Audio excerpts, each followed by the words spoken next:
Shane Freeby, Doug Neff back at Lucas Oil Speedway as the Show Me Vintage Racers hit the track. They've got a 15-lap feature on tap for them as well. Final race of the year for them, final points-paying race. And the question is, does Dan Schmidt have enough to win the championship tonight here at Lucas Oil Speedway? We'll tell you how that plays out as we give you your starting grid.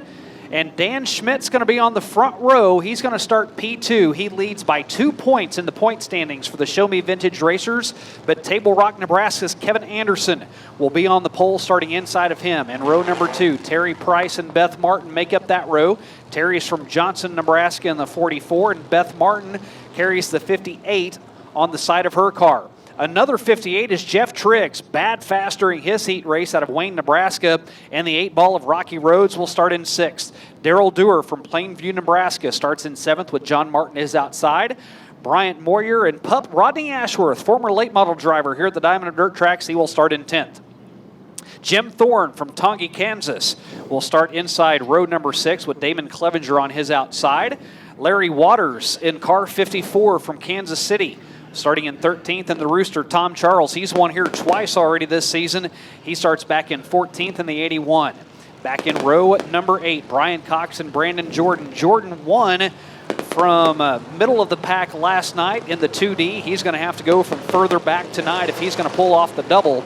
Ed Neal inside row number 9, and David Isaacs to his outside.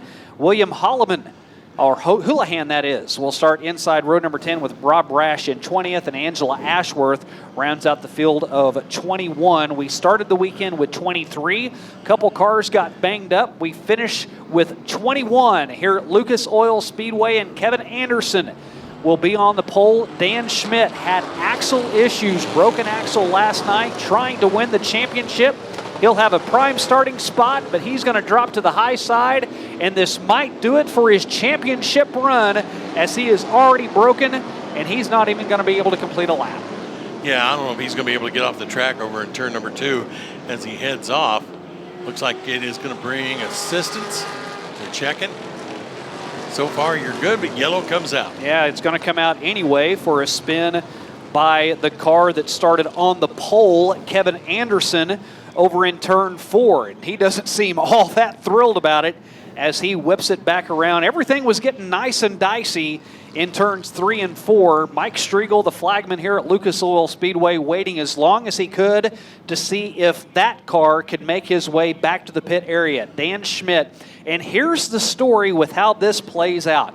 The way the series goes, he was leading by 10 points in the points battle, and then 20 over the third place car. Jim Thorne in second in points. The third place man on the totem pole was Brandon Jordan, who won last night. In order to collect points, you have to finish a race. It's not necessarily starting, you have to finish. So with this, Dan Schmidt not able to finish, going to cost him the championship run here at Lucas Oil Speedway. They're going to have to do some math, and I'm pretty decent at math, not great at it, to figure out who's going to win the championship now that Dan Schmidt's day is done.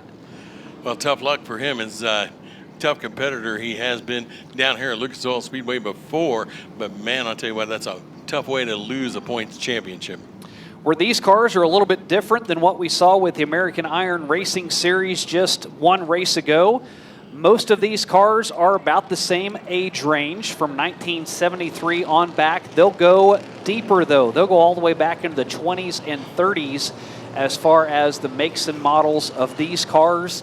They all have 355 engines and 4 barrels, pretty much run leftover parts from whatever else they can find. They do have to be full-bodied cars. No convertibles, no station wagons, no trucks. So you're going to see anywhere from a 1928 Model A all the way to a 73 Torino out on the track all at the same time. As they come around into 3 and out of turn number 4, it's going to be green flag in the air this time. 15 will decide it.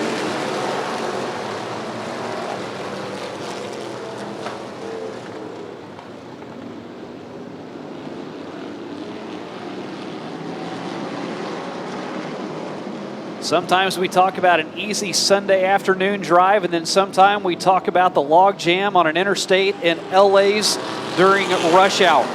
This is what that looks like. It's more along the lines of a parking lot than it is a highway whenever you're 3 and 4 wide, all nose to tail, side by side.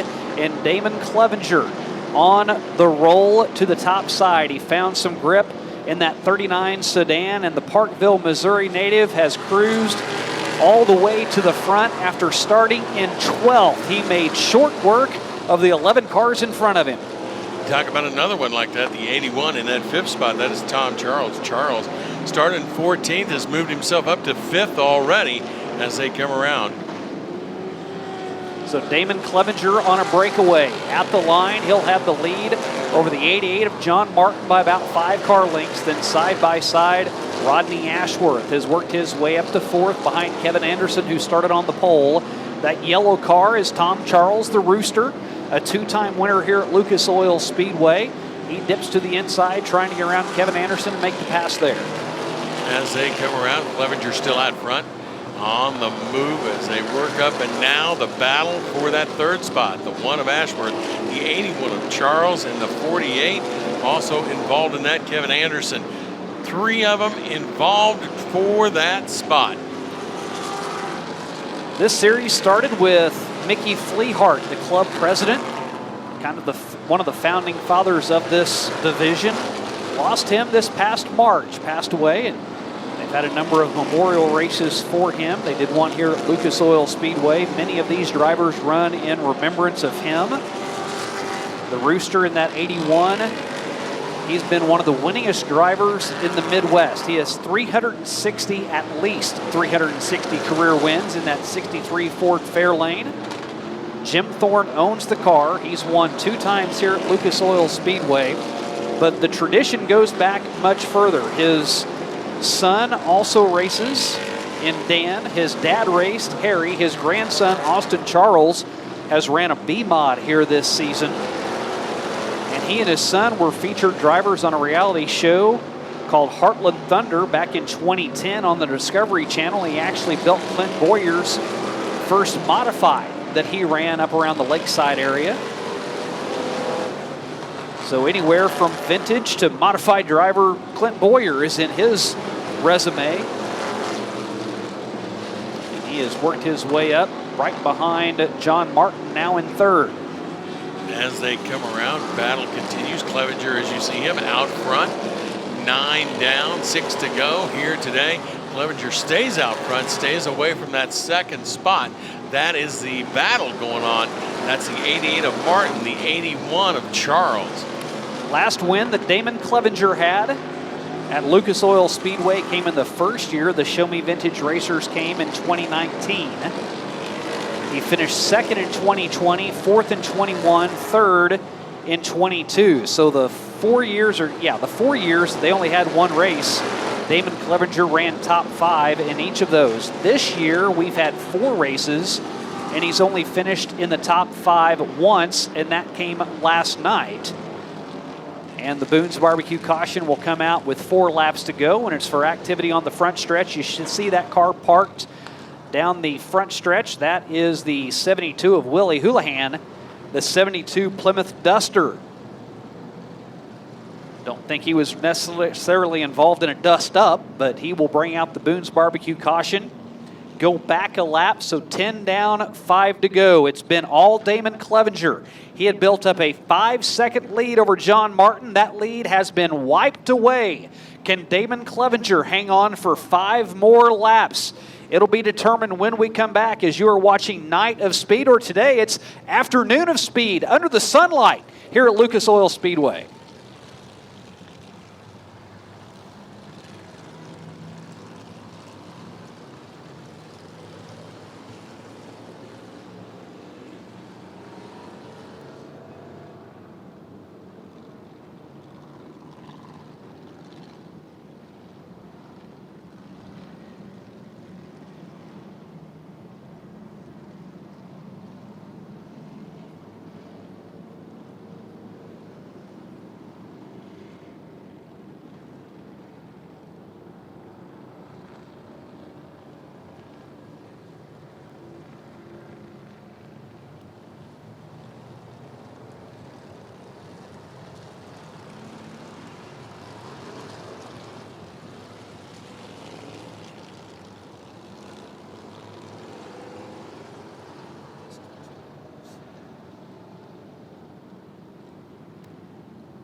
Show Me Vintage Racers here at Lucas Oil Speedway. The spin and the caution was brought out by Willie Houlihan in the 72.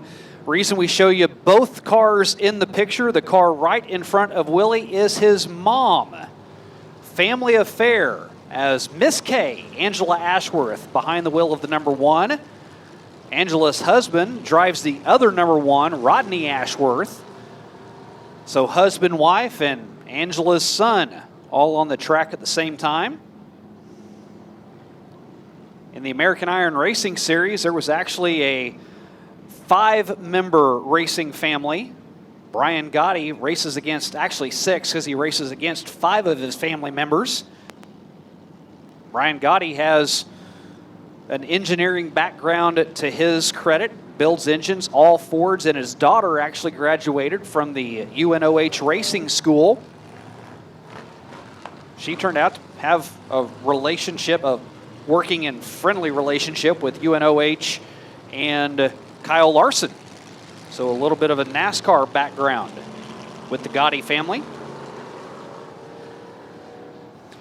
It's been all Damon Clevenger. He had built up a 5.5-second lead over John Martin. The Rooster making some noise as he has jumped up to 3rd. Biggest mover so far has been David Isaacs as he started in 18th, and now he is up to 4th. Isaacs was not in the house last night for night number 1. So his first time this weekend, and he has already jumped up to a top 5 spot. Damon Clevenger won a championship back in 2001 in a pony stock class at I-70 up in Odessa. And with 5 laps to go, the caution light has been turned off, green flag in hand, and now we'll start single file. Really going to make the cars back behind Damon Clevenger earn it. Biggest mover's been David Isaacs. Can he continue to move to the front? He's in that 1968 Chevelle. Thought we were going to get back to the green flag, but we're going to wait one more time. The Wheatland Outlaw, Mike Striegel, up on the flag stand, enjoying some sunlight. May have some tan lines by the time he heads home tonight.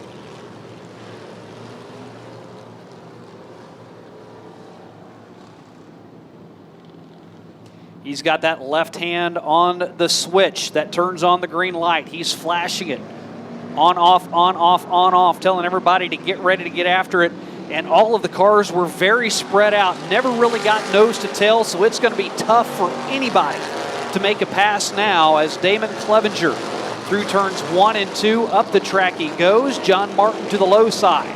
Tom Charles goes top shelf, trying to make up some ground as they're all spread out around this 3/8 mile oval.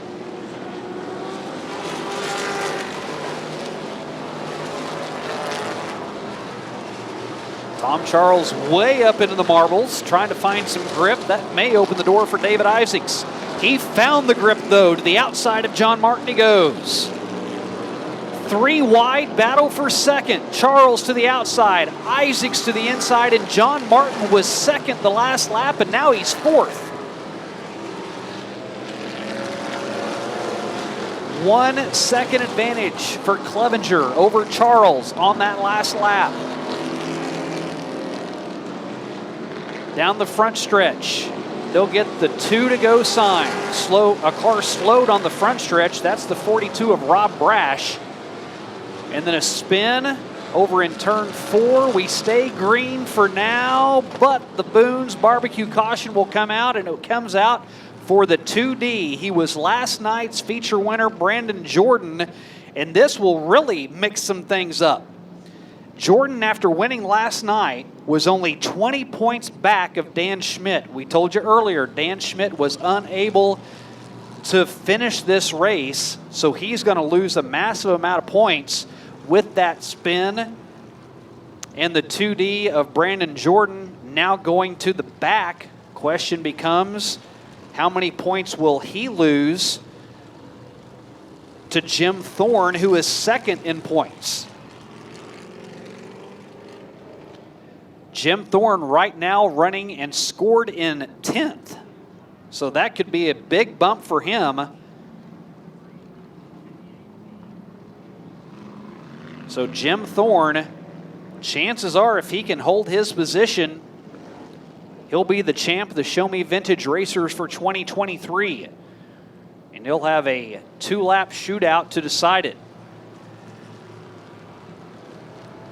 Caution light turned off. Green flag in hand. So a green-white checkered finish for the Show Me Vintage Racers. See if we can get a better start this time, getting everybody bunched up. They were all very spread out on the last restart. Top 3 cars, they got the memo as they're nose to tail, ready to go back. Hot on the track, and the green is in the air, and a good jump by the Rooster. Off of turn 4, you saw the angle that he took, setting up turns 1 and 2 to the top side. We saw the pass that he made over John Martin with the momentum that he had off of turn 2. Unable to do it this time. As they see the white flag this time around, Isaacs is still in tow back in 3rd. Can Damon Clevenger return to victory lane at Lucas Oil Speedway? Last time he was there was in 2019.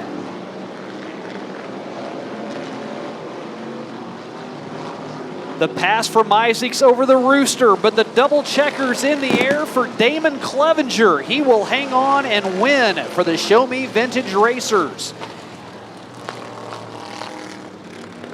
Damon Clevenger started in 12th. Up the field he goes in the opening laps. Once he got the lead, never relinquished it. A last lap pass for David Isaacs.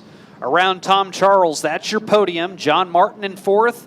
Pup Rodney Ashworth in 5th. The rest of your top 10 with Cox, Larry Waters, Daryl Dewar, Jim Thorne, and Bryant Moyer